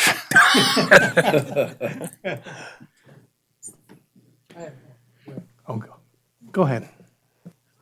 My observation is pretty simple. When I was asked to join the board, the most, from the supervisors, one of the most important questions was, how do you plan on helping generate revenue? And I'm always looking for a way to generate revenue for the airport without having to increase fees to the pilots. This is a way to, well, Paul would know better than you, and you would too, as far as marketing Carson City's airport. I don't know much about marketing. It's not my field in this area. But if you two both feel it could help, I would go with it. I'm kind of torn on this, to be honest with you. Let me tell you a story. Go ahead. I'll make it short and quick. When the economy went bad, I had great engineering jobs. I went down to zero income, and I thought, geez, how am I gonna pay the bills? I might have to get a real job. Phone rings. I go to Hawaii to fly. I ended up flying in Hawaii for 5 months, and I learned the business of of flight instruction and these introductory flights. So my wife looks at all the different places. She looked at, we looked at Southern California, which we didn't want. We actually were going to go to Napa Valley because there's big tourist numbers there. And that fell through when we went to the board of directors and they said, no, but hell no, you're not coming here with one of those things. So Tahoe is left with the third, with the third amount of tourists in the area. So we came here. One of the reasons my flight school is successful is because I promote Tahoe. And so for me, it's just a no-brainer. You want to increase people, you use a known quantity, and that's Lake Tahoe. It's a no-brainer to me. So that's why I'm doing that, because I know that that will make a difference if we want to grow our business here.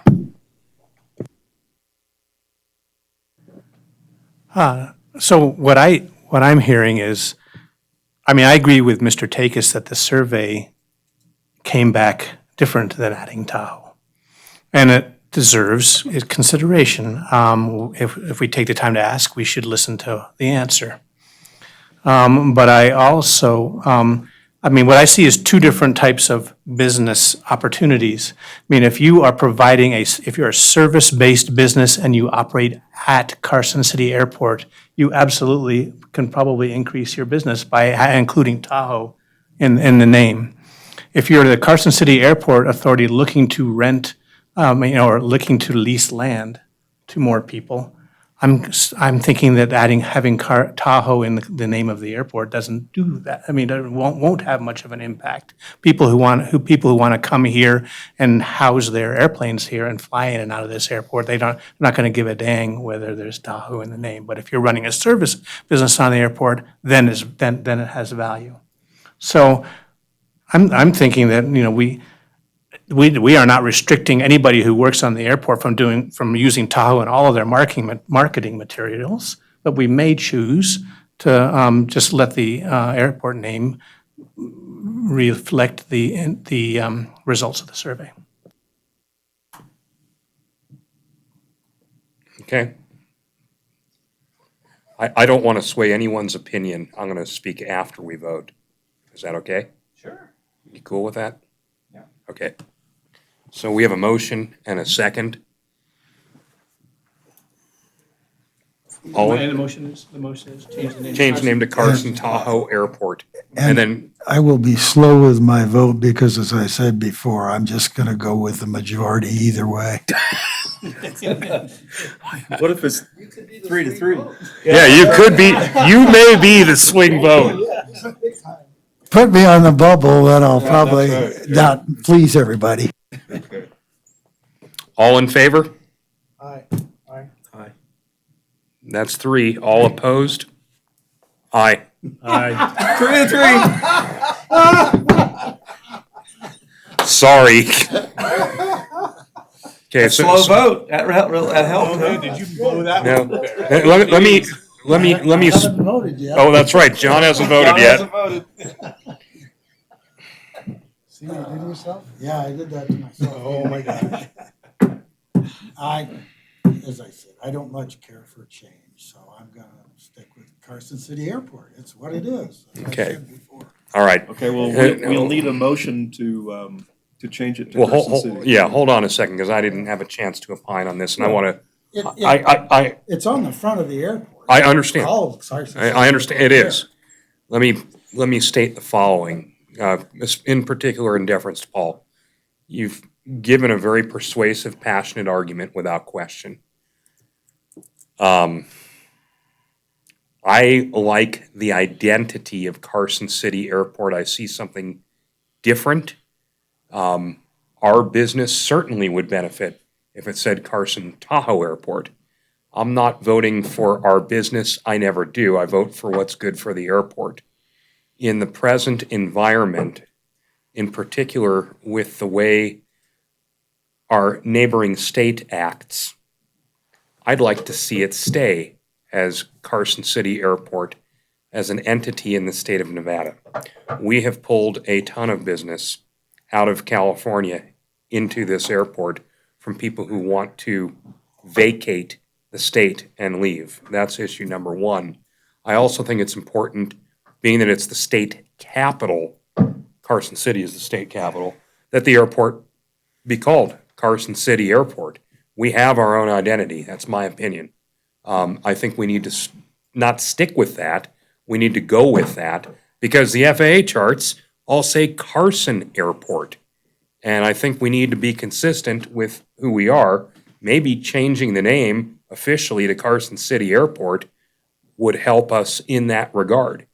And that's why I voted against your motion. My apologies, I don't want to offend. I thank everybody for the consideration and thinking about it. But don't worry, I won't take it personal. Okay. Paul, you can make another motion. You win a few, you lose a few. Could I add something? Okay, I'm with everybody here. okay, Okay. so, So, can, Michael, is there a motion? that you we would can, like to make? we can have another motion. Anyone like to make one, John? All right, I'll make one. I move that we change the name of the, sorry. Thanks, Bradley. I recommend that the name of the airport be changed from Carson Airport to Carson City Airport to reflect the name of Nevada's state capital. And do we have a second? Second. Okay. And, go ahead. Any comments from members of the public? Sorry. Okay, we have a motion and a second. All those in favor, say aye. Aye. Opposed? Motion carries unanimously. So can you, hold on. When you're, Yeah. when you're done. Can you get the process going with the FAA to officiate that name change? I changed it a month ago. No, I'm just kidding. That would have been awesome. That would have been great. I would have been thrilled with that. I'll take Thank you, Manager Trump. Okay, John, you were going to say something, then let's move this along. Yeah, I don't think this prevents us at all in the slightest from emphasizing our proximity and the opportunities that Tahoe gives us in our marketing. And I would say that it can help. I just don't know how much it will. But I agree with what our chairman said, that this is the state capital. And I like the fact that that's reflected in the name of the airport now. Okay, airport engineers report, and I think we have that in our packet. Yeah, I think you've reviewed it and you've voted on the big item. We did have a conference call with the airport district office yesterday to discuss our draft airport capital improvement program. And we've got a couple items to circle back with them on. As you know, that's a little muddled right now with the discussion about the nighttime instrument approach. So we're not really, we're supposed to present a 5-year plan, and it's a rolling 5-year plan. We look at it every year, and the issue as it relates to the nighttime instrument approach is going to get some more discussion. That's on the next item in my manager's report. Okay. So I'll roll right into that. The fuel flow numbers you see for January were up versus what they were in December. We'll start doing a year-over-year analysis on fuel here in the next couple board reports. The airport emergency address program is still in progress.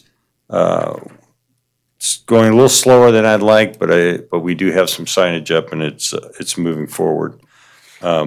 We did meet with, this happened right before the last meeting, but I don't think we got much time to discuss it after the length of the last meeting.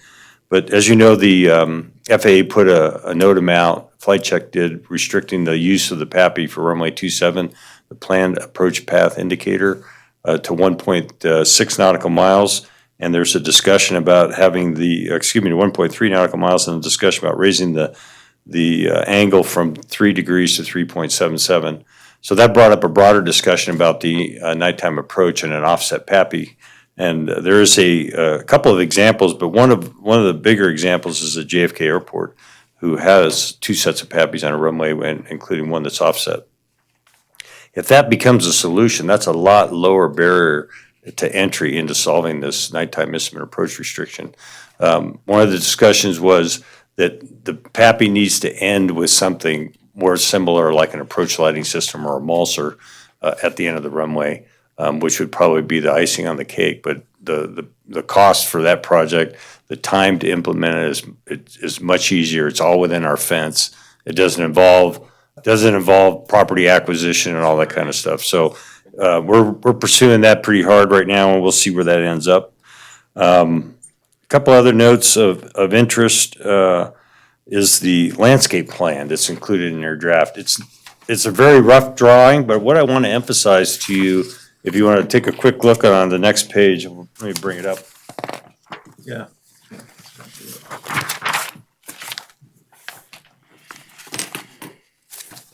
What I'm emphasizing is really a concept that we were wrestling with, which was how do we, oops, sorry about that. I don't know what happened there. Yeah, but I went several pages away. Let me get back to it. There we go. Is the traffic, for one, we were looking at some sort of monument aspect, whether it be some sort of sculpture or something that reflected the airport. And so we're wrestling with where to put that. You know, currently to the right of the picture here is where the flagpole is and the monument sign. And then there's a little roadway to this gate over here, Gate 2. And so we had a lot of discussion about this. And when we looked at our airport property lease plan, this area here is almost an acre.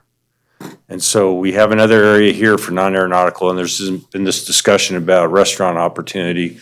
So one of the discussions we had with the landscape designer was for traffic flow, we currently, this is a roadway that goes all the way through, and then apparently you could reverse course down here. It's kind of tight to do that. But the landscape would include sidewalk on both sides of this entryway. And then actually, we looked at a traffic circle, but it took away some parking spaces here, which we didn't really want to do. So he thought about eliminating this section here in the middle and turning that into open space. Now, it's painted green. That doesn't mean we're putting grass in it. Really, what I would see is some sort of perhaps monument-type art there identifying the airport, but also this being some sort of xeriscape. It would have sidewalk. As you can see, this would be a crosswalk all the way here that would lead to the terminal.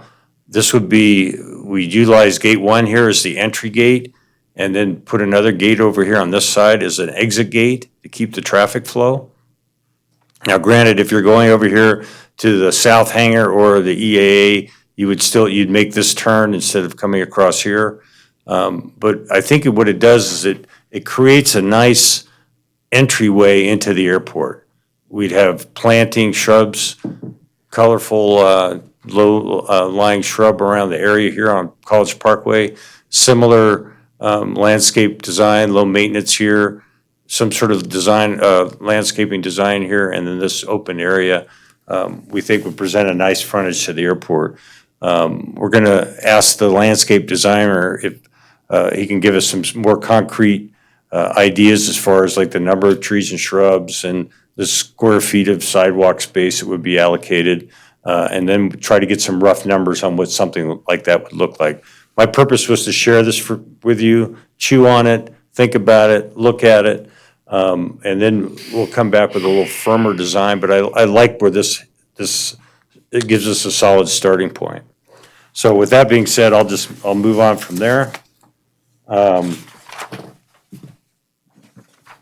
I want to highlight the Nevada Airports Association Conference in Tonopah, Nevada on April 6th through 8th. And I've also included in this packet the flight activity report for January from our JetNet LLC subscription.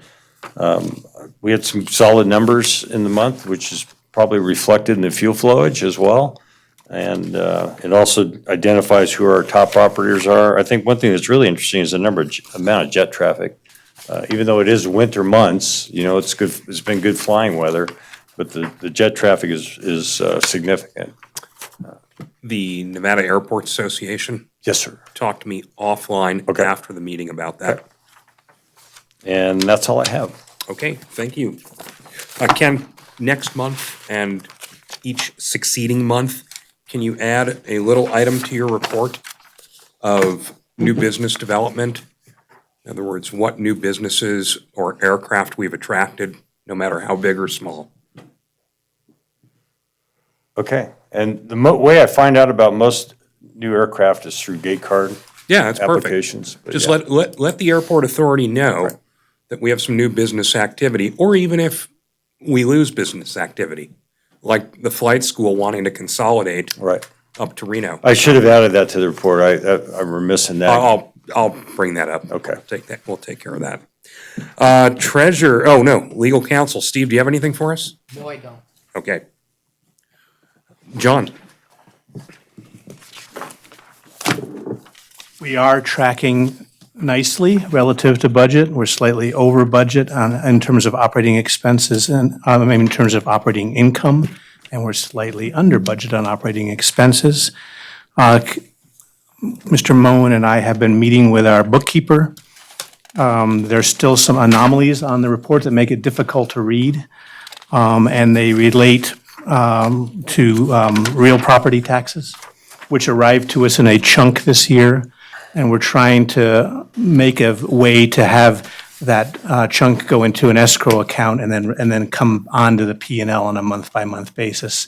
We're not quite there yet, but we are going to get there, and we're hoping to have it that cleanliness issue addressed by the time we have our budget meeting. That's it. Okay. Any questions for John?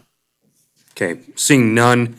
Report from authority members. I have a couple things I want to bring to the attention of the airport authority.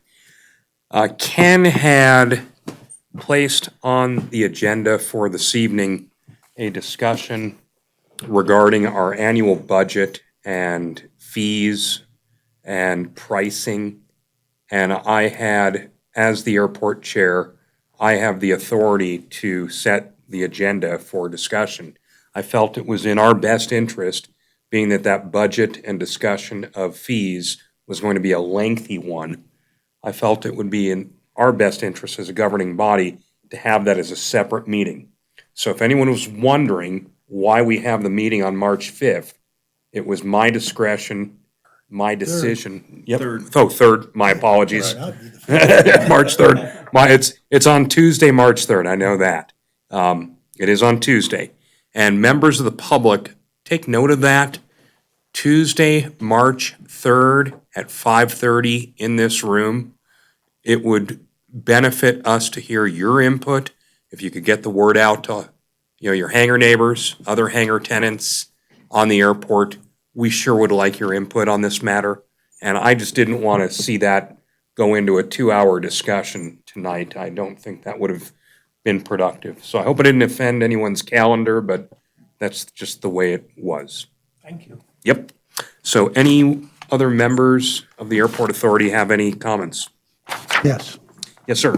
I had the opportunity because I'm a member of Rotary with him, of talking with the president of WNC College and asked him to give me a call. He did, because not long ago I saw a piece on, I think it was CBSN, about a junior college over in California in the Central Valley that has got a flight school and some planes.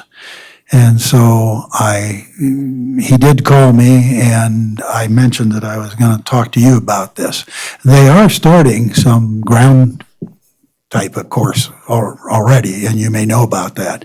But if you could coordinate with him, I know we need pilots, and it might be a good thing for Carson City, WNC, and the airport. So if you could We have had discussions with the university president or Western Nevada College president, and they did commence a online ground school. Right, that was it. It began in January. I'm not sure what the receptivity of that has been as of yet. Pathways to Aviation is meeting in our facility on February 26th, and they do mentorship and soft skill development with people interested in aviation careers, resumes, interviewing, networking, that sort of thing. And so this is one of their scheduled stops is Carson City Airport. They also meet at Reno, Truckee, and I think we're the third one. They may have one scheduled in Minden as well. But Great Basin Aviation, who came onto the airport as a flight school about a year and a half ago, just announced that they're going to pull out of Carson City and consolidate their operation at Reno. They started at Reno, and I brought them here to Carson as a satellite after Carson Aviation Services left. And one of the reasons that may have happened is I was talking with them about my conversation with the university or the college president and the demand for aviation professionals. And so they started seeking a 141 flight school certification, which means with this certification with the FAA, they can accept like student loan money. But that becomes much more complex with they couldn't split that operation and have a 141 flight school fully set up in Reno and Carson, make that investment. They didn't have the personnel to to do that. So they decided to consolidate their operation in Reno where they're already based at Atlantic Aviation. However, that does open up opportunity on the airfield, and I am in discussion with some other people about bringing together a new flight school on the airport. So there's some discussion about that as well. So as is the case with Steve, you're 2 steps ahead of me. Good. I wouldn't go that far, but there's definitely dialogue about it. Thanks for addressing that. Yep. Yes, sir, Clyde. I'd just like to recognize several members of the public showed up tonight, and I just want to say thanks for participating with your airport. Thanks. Okay. Public comment, last opportunity. Any members of the public want to throw some apples or tomatoes at us? Step on up. Have a shot. Okay, seeing none. As I mentioned, the next meeting is March 3rd. The next regular meeting will be the third Wednesday. I'm sorry, what was that, Ken? I was going to see if I had it on my calendar. April. Wouldn't it be March? I'm sorry. Yeah, it'll be the third Wednesday in March. 18th, I believe. Sounds about right. Yeah, that's true, 18th, because the board meets on the 19th. Okay, Yeah, 18th. with that, we're going to adjourn the meeting. Thank you. We need to talk offline.